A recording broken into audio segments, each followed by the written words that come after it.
Hello students, a very good evening to all of you. So let us continue this series of SBI. आज हम लोग English के इस video में पढ़ेंगे part 2 of fill in the blanks. Fill in the blanks इसके अंदर हम लोग ऑलरेडी एक पार्ट कर चुके हैं जिसमें हम लोग क्वेश्चंस कर रहे थे। दो सेंटेंसेस गिवन है, दोनों सेंटेंसेस में एक एक ब्लैंक स्पेस है जिसको आपको फिल करना है। ठीक है, तो डायरेक्शन सेम रहेंगी 6 टू क्वेश्चन नंबर 10 की। क्वेश्चन आपके सामने है, सो देखते हैं। The first question says, question number 6, आज की क्लास का first question. So she dash for several minutes before introducing the main speaker. तो उसने डैश किया कुछ मिनटों तक, किससे पहले? नए स्पीकर को इंट्रोड्यूस करने से पहले। दूसरा है Willy dash on about Norman archways. तो विली ने डैश किया, दैट मीन्स यार दोस्तों दोनों में सिंपल है कि दोनों में वर्ब्स चाहिए आपको। ठीक है, विली ने क्या किया और शी इस लड़की ने क्या किया, चाहिए आपको वर्ब। और जब मैं ये सारे वर्ड्स देखता हूं, रैम्बल्ड, केम, वेट, वेंचर्ड या इंटरेस्ट, ये सारी ही वर्ब्स। ठीक है दोस्तों, यहां पे एक फ्रेजल वर्ब का कॉन्सेप्ट यूज हुआ। ठीक है, जैसे कि अगर आप देखते हैं यहाँ पे केम, अब केम फॉर सेवरल मिनट्स, वो तो कई मिनटों के लिए आई। विली केम ऑन अबाउट नहीं हो सकता। आप सारे वर्ड्स को जब स्टडी करते हैं, कोई भी वर्ड जब अप्रोप्रिएट नहीं फिट होता, तो यहाँ पे एक वर्ड है रैम्बल्ड। रैम्बल के साथ ओन लगा देने से या रैम्बल वर्ड को यूज करने से, रैम्बल का मतलब क्या होता है? दो चीजें होती हैं, एक रैम्बल ओन भी यूज कर सकते हैं आप। रैम्बल का मतलब दोस्तों होता है टू कॉन्टिन्यूअसली स्पीक और write about something sort of in a boring way. ठीक है, जब कॉन्टिन्यूसली कोई रिपीटेडली किस चीज के बारे में कुछ कुछ बार बार लिखता रहे या कुछ कुछ बार बार बोलता रहे, तो उसको रैम्बल करना कहते हैं। ठीक है, एक इसका एक मीनिंग और होता है to move from one place to other और back from other place to one place, the same place, without any destined point, किसी भी बिना डेस्टिनेशन के। जब दो प्लेसेस के बीच में पर्सन यहां से वहां से यहां ऐसे ही घूमता रहता है, without any decision, without any destination, या एक पर्सन बार बार किस चीज पे लिखता रहे, बार बार किस चीज पे बोलता रहे, ठीक है, किसी मेन मुद्दे के पॉइंट पे आने के बिना, उसको रैम्बल करना कहते हैं, या फिर उसके साथ रैम्बल ऑन प्रेपोजिशन आप यूज कर सकते हैं। ठीक है, तो she rambled for several minutes, तो she rambled for several minutes, और यहां पे हो जाएगा Willy rambled on about Norman archways. About का मतलब यहाँ पे क्या है? अराउंड, तो उसके आसपास ही वो रैम्बल ऑन करता रहा, मतलब वो रोम करता रहा, बेवजह घूमता रहा, यहां से वहां से यहां। ठीक है, तो इसका दोस्तों करेक्ट आंसर होगा रैम्बल। बाकी वर्ड्स मैंने डिस्कस नहीं किए क्योंकि बिल्कुल भी अप्रोप्रिएटली फिट हो ही नहीं सकते। ठीक है, चलिए नेक्स्ट क्वेश्चन करते हैं। नेक्स्ट क्वेश्चन है, we need a dash between the town's people and mayor over the site of the new library. यहां पे हम सारे वर्ड को डिस्कस करेंगे, कुछ अप्रोप्रिएट वर्ड फिल करने के लिए। वो वर्ड्स काफी इजी थे, क्वेश्चन उस पर डिस्कशन करने वाला बनेगा कुछ नहीं। तो we need a dash between किसके? द टाउन्स पीपल, जो टाउन के लोग हैं, और मेयर के बीच में किस चीज पर क्या चाहिए? Over the site of the new library. मतलब ये कहना चाह रहे हैं कि हमें कुछ एक डिस्कशन करनी चाहिए किसके बीच में? टाउन्स पीपल और मेयर के बीच में। किस चीज को लेके, किस मुद्दे को लेके, कि साइट क्या रहेगी नई लाइब्रेरी के लिए। अगला सेंटेंस है दोस्तों, the buyer and seller are continuing what dash on the sale price and repairs to the house. तो लगातार जो बायर सेलर है वो कंटिन्यू कर रहे हैं किस चीज को और किस चीज पर? On the sale price and repairs to the house, कि सेल प्राइस क्या होना चाहिए और उसकी रिपेयर के क्या खर्चा आना चाहिए। तो वी नीड अ ट्रेंड दोस्तों, हमें एक ट्रेंड चाहिए between town's people and mayor, या फिर the buyer and seller are continuing trend on the sale? No, it will be incorrect. We need a increasing between? No, incorrect. We need a talks, अब यहां पे दोस्तों क्या लिखा है? ए लिखा है यहाँ पे, तो ए के साथ मैं टॉक्स लगाऊंगा तो वो तो गलत हो जाएगा, क्योंकि ए का मतलब वन और टॉक्स क्या है? प्लूरल है। ठीक है, तो टॉक्स भी नहीं आएगा। We need a follower between, कि हम दोनों के बीच में हमें एक फॉलोअर चाहिए, और दूसरा यहां पे कहूं the buyer and seller are continuing follower on, तो ये भी इनकरेक्ट हो जाएगा। राइट, अब लास्ट वर्ड दोस्तों एक ही बचता है, नेगोशिएशन, कि वी नीड अ नेगोशिएशन, हमें एक नेगोशिएशन की जरूरत है जो कि टाउन्स पीपल और मेयर के बीच में हो कि साइट क्या होनी चाहिए लाइब्रेरी के लिए। ऐसे ही the buyer and seller are continuing negotiation, buyer seller continue कर रहे हैं नेगोशिएशन को on the sale price and repairs to the house, तो उस पर नेगोशिएशन चल रही है और इन दोनों के बीच में भी नेगोशिएशन चाहिए हमें। तो ऑप्शन ई इसका करेक्ट आंसर होगा। Okay, next is he underwent. दोस्तों अंडरगो का सेकंड फॉर्म है अंडरवेंट, मींस पास्ट का टेंस है ये, तो उसने मतलब गो थ्रू किया, ठीक है। He underwent a surgery to dash a torn ligament in his knee, तो एक फटे हुए, टोन मतलब फटे हुए लिगामेंट के लिए जो कि उसके घुटने में था, उसके लिए ही अंडरवेंट मतलब उसने गो थ्रू किया, he went through what a surgery to do what, तो टू के साथ हमें क्या लगानी है यहाँ पे, वर्ब लगानी है, ठीक है। The truck was beyond, beyond दोस्तों यहाँ पे क्या है, एक प्रेपोजिशन है, तो बियॉन्ड व्हाट, अब प्रेपोजिशन के बाद या तो दोस्तों नाउन आते हैं या प्रोनाउंस आते हैं, और प्रोनाउन के अंदर तो आपको वो क्या का क्वेश्चन पूछा नहीं जाएगा, तो नाउन ही हो सकता है। इट मीन्स मुझे ये समझ आता है कि हमें एक ऐसा वर्ड चाहिए जो वर्ड पार्ट ऑफ स्पीच में एक वर्ब भी हो और साथ ही साथ एक नाउन भी हो। ऐसे काफी सारे वर्ड्स दोस्तों होते हैं, ठीक है। तो पहला वर्ड है यहाँ पे फाइंड, जो प्योरली क्या है, एक वर्ब है। हम ये भी नहीं कह सकते he underwent a surgery to find, कि उसने सर्जरी करवाई ढूंढने के लिए एक टोन लिगामेंट अपने नी के अंदर, नहीं हो सकता। ऐसे ही the truck was beyond find, नहीं हो सकता। नेक्स्ट है गोल, अब इसके कहें he underwent a surgery to goal a torn, तो गोल करना टोन को तो नहीं हो सकता, ठीक है। गोल वैसे भी एक नाउन है, वर्ब तो बनेगी नहीं वो। द ट्रक वॉज बियॉन्ड गोल, कि गोल के परे था, तो वो भी नहीं हो सकता, वो तो गोल तो टारगेट होता है, राइट। तो फर्स्ट में आपको पता है कि वर्ब आएगी, तो कंप्लीट एक वर्ब है, ठीक है। कंप्लीट एक वर्ब होने के साथ साथ कंप्लीट दूसरा क्या है, एडजेक्टिव है। नाउन तो अभी भी नहीं है देखो, ठीक है। स्टिल फिलअप करके देखें अगर, तो he underwent a surgery to complete a torn, तो उसने पूरा करना था एक टोन लिगामेंट को, नहीं, ठीक है।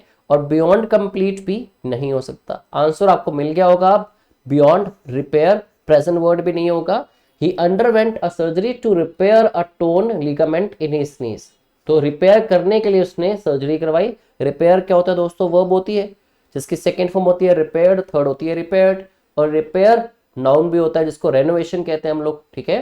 तो ट्रक वॉज बियॉन्ड रिपेयर मतलब उसकी रिपेयर हो ही नहीं सकती थी, वो इतना ज्यादा खराब हो चुका था, इतना डैमेज्ड हो चुका था। तो ट्रक वॉज बियॉन्ड रिपेयर, यहाँ पे रिपेयर नाउन हो गया, ठीक है। आंसर आ जाएगा आपका ऑप्शन डी यहाँ पे। चलिए आगे बढ़ते हैं।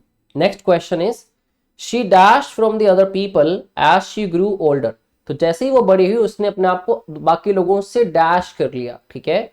शी डैश फ्रॉम, तो यहां पे क्या चाहिए आपको, वर्ब चाहिए कि उसने ऐसा क्या किया, from other people. UN forces dash from the province, तो यूएन फोर्सेस ने क्या किया फ्रॉम द प्रोविंस, यहां पे आपको क्या चाहिए, वर्ब।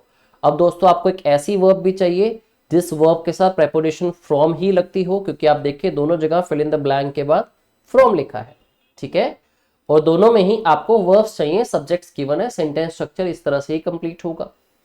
तो she discussed from other people, discussed with other people तो हो सकता है, डिस्कस्ड फ्रॉम नहीं हो सकता।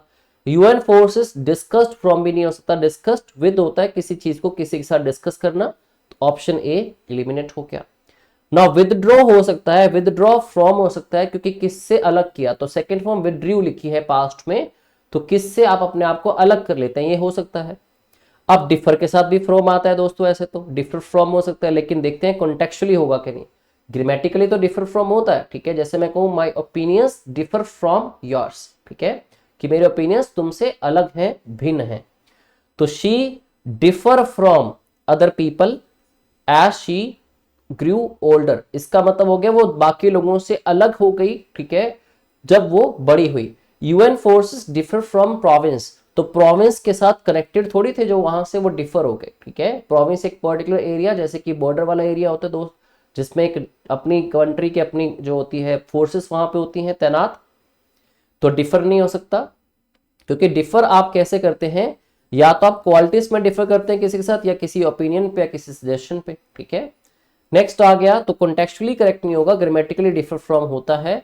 रिक्वेस्ट फ्रॉम, तो शी रिक्वेस्ट फ्रॉम नहीं हो सकता। और वैसे भी दोस्तों अगर डिफर आप लगाना भी चाहें तो शी सिंगुलर है, डिफर की जगह पे होना क्या चाहिए था, डिफर्स होता, फिर ठीक हो जाता। सिंगुलर फॉर्म चाहिए ना आपको वर्ब की, प्रेजेंट के अंदर डिफर।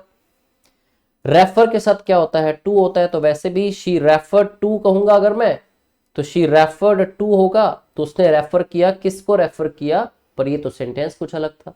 ठीक है, तो प्रेपोजिशन के हिसाब से भी देखें, ग्रामेटिकली कॉन्टेक्चुअली दोनों तरीके से आप देखें तो दो ही वर्ड थे जिनके साथ फ्रॉम आ सकता है, या तो विथड्रू फ्रॉम या फिर डिफर फ्रॉम। ये दोनों ग्रामेटिकली करेक्ट थे, लेकिन डिफर फ्रॉम कॉन्टेक्चुअली करेक्ट नहीं है। तो she withdrew from other people, उसने अपने आप को बाकी लोगों से अलग कर दिया, या वो खुद बाकी लोगों से बहुत अलग होगी, जैसे जैसे वो बड़ी हुई समझदार हुई तो उसने अपने आप को बाकी लोगों से अलग कर लिया। ऐसे यूएन फोर्सेस विथड्रू हो गई फ्रॉम द प्रोविंस, मतलब वहां से चली गई। ठीक है, तो विथड्रू हो गई मतलब वहां से वो चले गए। ठीक है, चलो नेक्स्ट क्वेश्चन करते हैं। At least he had the good dash, the good dash हमेशा कहा मैंने आर्टिकल एडजेक्टिव, तो आगे क्या आएगा, नाउन। तो he had the good dash to admit that he was wrong, उसके अंदर गुड क्या था कि वो एडमिट कर पाया कि वो गलत था।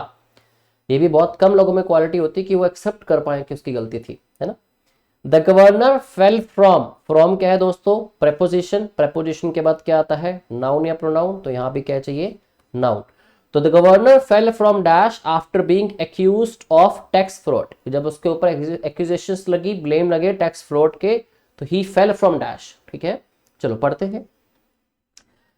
अब मैं कहूं जी the governor fell from ladder, कि वो सीढ़ी से गिर गए, ठीक है गिर सकते हैं, बट ये क्या बात हुई, after being accused of tax fraud, tax fraud के ऊपर उनके एक्यूजेशन लगी थी इसलिए वो सीढ़ी से गिर गए। ठीक है, वैसे भी एक होती है स्टेयर्स, एक होती है लैडर। लैडर जो इस तरह की लकड़ी की बनी होती है, लोहे की बनी होती है, स्टील की। ठीक है, अब गवर्नर थे लैडर पे क्या चढ़ के कर रहे थे, चलो मान लो चढ़ भी गए, ठीक है, तो लैडर से गिर गए, ठीक हो गया, लेकिन यहाँ पे लैडर वर्ड कैसे लगाऊं मैं, at least he had the good ladder, उसके पास अच्छी सीढ़ी थी एडमिट करने के लिए, नहीं हो सकता। ठीक है, तो पहला ऑप्शन तो निकाल दीजिए।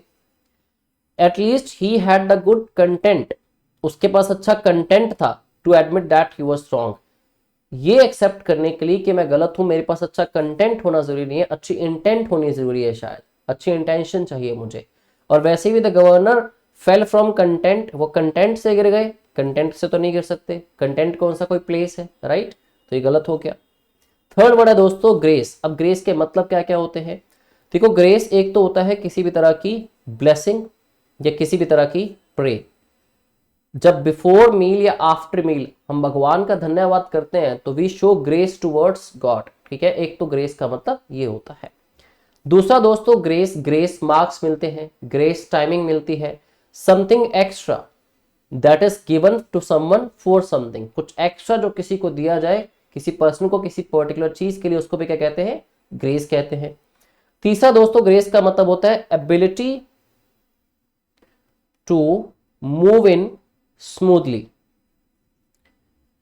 कोई भी ऐसी एबिलिटी जिसमें पर्सन स्मूथली मूव इन करता है, मतलब स्मूथली उस चीज को करता है और स्मूथली उस चीज को एक्सेप्ट करता है, स्मूथली वहां से चला जाता है या स्मूथली किस चीज को एडमिट करता है। ठीक है, तो इस हिसाब से इस थर्ड मीनिंग के अकॉर्डिंगली देखा जाए ग्रेस का मीनिंग, तो यहाँ पे at least he had the good grace to admit he was wrong, at least उसके अंदर ये एबिलिटी थी स्मूथली, जिसके अंदर वो काम कर सकता है, वो एबिलिटी थी कि उसने एडमिट किया कि वो गलत था। दूसरे में the governor fell from grace, दोस्तों ये एक फ्रेज है, fall from grace. Fall from grace का मतलब होता है नजरों में गिर जाना। ठीक है, टू लूज वंस प्रेस्टीज और रिस्पेक्ट, जब कोई भी पर्सन अपनी रिस्पेक्ट या फिर अपनी पहचान या फिर अपना जो औधा या अपना एक वर्चस्व होता है वो खो दे, तो उसको कहते हैं fall from grace. He has fallen from grace, मतलब उसका जो रिस्पेक्ट है या उसका जो औधा है या फिर आप कहते हैं उसका जो वर्चस्व है वो गिर गया है, उसकी इज्जत कम हो गई है। ठीक है, और ये बिल्कुल फिट सूट करता है, कैसे, the governor fell from grace, मतलब उसने अपनी लूज कर दी अपनी प्रेस्टीज जो थी, after being accused of tax fraud, जब उसके ऊपर एक्यूजेशन लगी टैक्स फ्रॉड की, तो सूट कर रहा है ये भी, और यहाँ पे गुड ग्रेस भी सूट कर रहा है, उसकी एबिलिटी एक्सेप्ट करने की स्मूथली। अब देखें अगर परसेंट, परसेंट तो बिल्कुल नहीं हो सकता और ना ही इम्प्रूव, क्योंकि इम्प्रूव क्या है, एक वर्ब है, हमें क्या चाहिए थे दोनों जगह पे, नाउंस चाहिए थे। तो आपका करेक्ट आंसर होगा option C only, that is grace. I hope ये पांचों क्वेश्चंस आपको अच्छे से समझ आए। अगली वीडियो में फिर से मैं ऐसे ही आपको 5 क्वेश्चंस कराऊंगा, ताकि ऐसे क्वेश्चंस में आप मिस्टेक ना करें जिनके कम से कम 2 से 3 क्वेश्चंस आने के चांसेस रहते हैं एसपीए जैसे एग्जाम में। तो आप इनको अच्छे से करते रहिए, स्पेशली एक ही चीज पे डिपेंड करते हैं, थोड़ी सी आपकी रीडिंग एबिलिटी, क्वेश्चन को समझ पाए, और बहुत सारी वोकेबलरी की नॉलेज, ठीक है। और वोकैब की नॉलेज अगर कम है तो जो 30 डे वोकैब चैलेंज चल रहा है मॉर्निंग 7 o'clock, उसकी सारी वीडियोस आप देखते रहिए। Thank you very much and have a good day.